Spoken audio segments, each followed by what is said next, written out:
નમસ્કાર દર્શક મિત્રો, હું શીતલ મહેતા ન્યૂઝ ઓફ કચ્છમાં આપનું સ્વાગત છે। જોઈએ આજના સમાચાર। કલાપૂર્ણમ પ્લાયવુડ એન્ડ લેમિનેટ તમામ પ્રકારના પ્લાયવુડ તથા હાર્ડવેર માટેની ખરીદીનું ઉત્તમ સ્થળ કલાપૂર્ણમ આર્કેડ, બીસીસીબી બેંક સામે, ન્યૂ સ્ટેશન રોડ, ભુજ।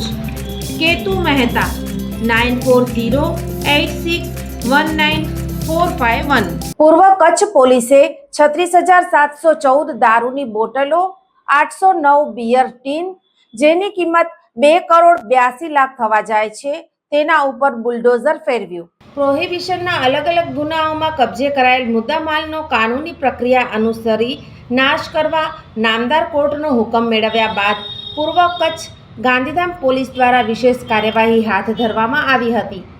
સબ ડિવિઝનલ મેજિસ્ટ્રેટ એસ.જે. ચૌધરી તથા ઇન્ચાર્જ નાયબ પોલીસ અધિક્ષક એ.વી. રાજગોરની હાજરીમાં નાયબ પોલીસ અધિક્ષક પ્રતિક ચૌધરી તેમજ સંબંધિત પોલીસ ઇન્સ્પેક્ટરો અને નશાબંધી આબકારી વિભાગના અધિકારીઓની ઉપસ્થિતિમાં Anjar, Gandhidham A division, Gandhidham B division અને દુધઈ પોલીસ સ્ટેશન ખાતે કુલ 52 પ્રોહિબિશન ગુનાઓમાં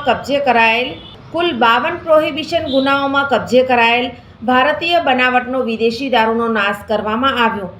આ કામગીરી દરમિયાન કુલ 36,714 નાની મોટી બોટલો અને 809 બિયર ટીન સહિત કુલ ₹2,81,41,4640ની કિંમતનો દારૂ લોડર, ડમ્પર અને જેસીબી જેવી મશીનરીના ઉપયોગથી નષ્ટ કરવામાં આવ્યો।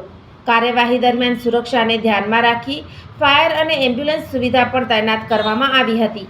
પૂર્વ કચ્છ પોલીસ દ્વારા નશાબંધી કાયદાનો કડક અમલ કરવાના સંકલ્પ સાથે આવી કામગીરી આગળ પણ યથાવત રાખવામાં આવશે। દર્શક મિત્રો, આજે તારીખ 28 ફેબ્રુઆરી 2026 આ હતા આજના સમાચાર। આવતીકાલે ફરી મળીશું, ત્યાં સુધી મને રજા આપશો। નમસ્કાર।